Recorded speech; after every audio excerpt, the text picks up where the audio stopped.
Welcome back. Ukrainian forces and everyday citizens have now been defending Kyiv for more than 3 weeks and been doing quite well, despite these Russian attacks, including on civilian targets, and they're continuing to intensify. You're looking at video from earlier this morning of former heavyweight champion and the current mayor of Kyiv, Vitaly Klitschko. He was touring damage from a Russian shelling attack in a residential area. The mayor says that the attack killed at least one person, injured 19 others, and destroyed multiple homes and a kindergarten. Yet the city still keeps going. I spoke to Mayor Klitschko earlier today, and I started by asking him about that devastation he was seeing firsthand and the current situation on the ground in his city. Take a listen. Every morning we have racket attack in Kyiv in last week. Every morning the rackets shooting the apartments building around the Kyiv. Already died more than 200 people, 6 children, and many hundreds of people injured. It's the target. We really disappointed. We're really upset. The target, civilian apartments. Civilian people died. And it's every day and every night we listen alarm, bombing alarm, siren, and everybody have to go to the bunker. Thousands of people living in bunker already weeks long. How are you able to keep the services going? You've been able to keep the city as functioning as possible under these circumstances. How have you done it? We right now are responsible for service for the millions of people who stay in Kyiv.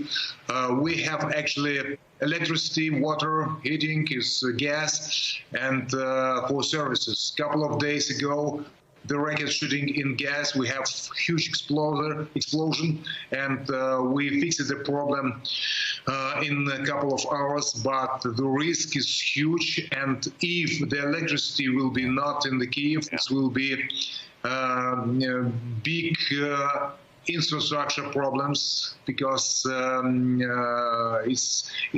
will be very bad situation.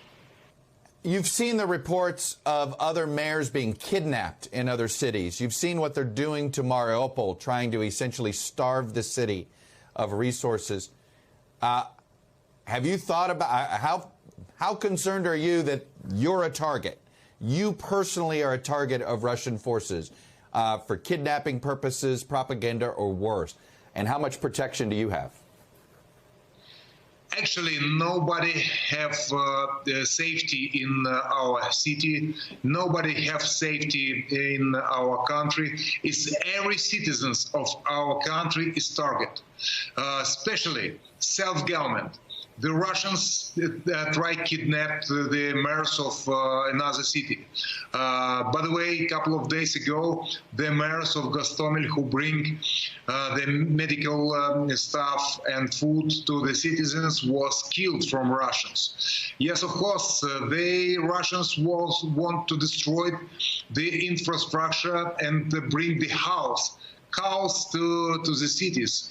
And I don't care about me.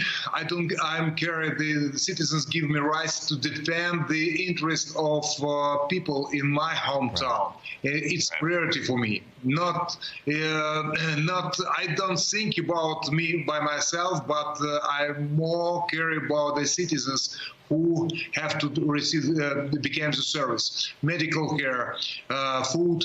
Right now, it's we can if something doesn't work in Kyiv, it will be humanitarian catastrophe. What more do you want from the United States? What more do you want from NATO?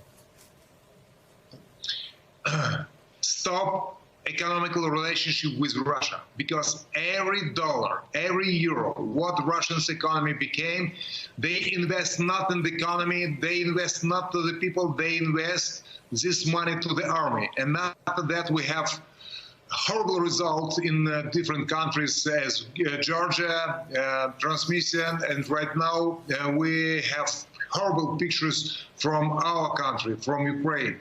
And that's why stop economical relationship with Russia is very important. Never support the war in Ukraine. It's very important. It's very important to understand. And right now, sanctions work very, very well.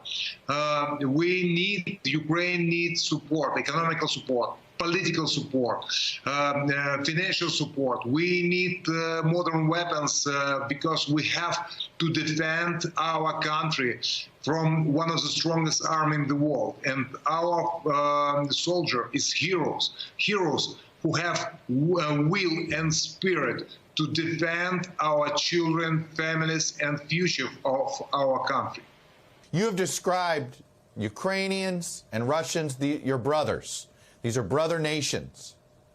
Can you imagine being able to make peace with Putin still in charge of Russia on that other side of that border?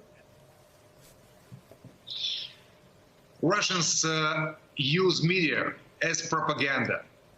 They liars. They explain some bad things about Ukraine. In Ukraine, in government, radicals, nationalists, fascists, and it's liar. It's liar because, for example, myself, I'm in self-government. I'm mayor of capital of Ukraine. I have nothing against Russian nationality because in my body, half of my blood is Russians because my mom is Russian. Right. We have, for example, our president. He has the Jewish background, and right. It's not about nationality. It's about the values. It's about the aggressive politics of Russian governments regarding Ukraine. And right now, the population in Russia is zoned from propaganda. They explain daily 24 hours liar. Everything, I'm sorry, bullshit about Ukraine and lie from morning to evening and explain the not true information give to anyone. We try to give, it's very important, the media is much more important than weapons. And that's why it's a good example. Just Russian TV channel, Russia Today, have budget much more than budget of capital of Ukraine, more than $2 billion US. Look, you make an excellent point about how much they use propaganda. So let me close with this. Can this war end with Putin still in charge of Russia? Difficult question. I'm not ready to give you a clear answer. And right now, all experts around the world try to find the exit from this situation, to stop the war. This war depends from one person. One person who sits in Moscow, in Kremlin, and for him depend the so aggressive politics. That's why our unity of democratic countries, unity of the world, everybody have to put so much energy to do it, everything to stop the war. I don't know. So many experts talking about some compromise. I don't know which one we have to find to stop the Russian. We have just one way today. Just defend our families, our countries.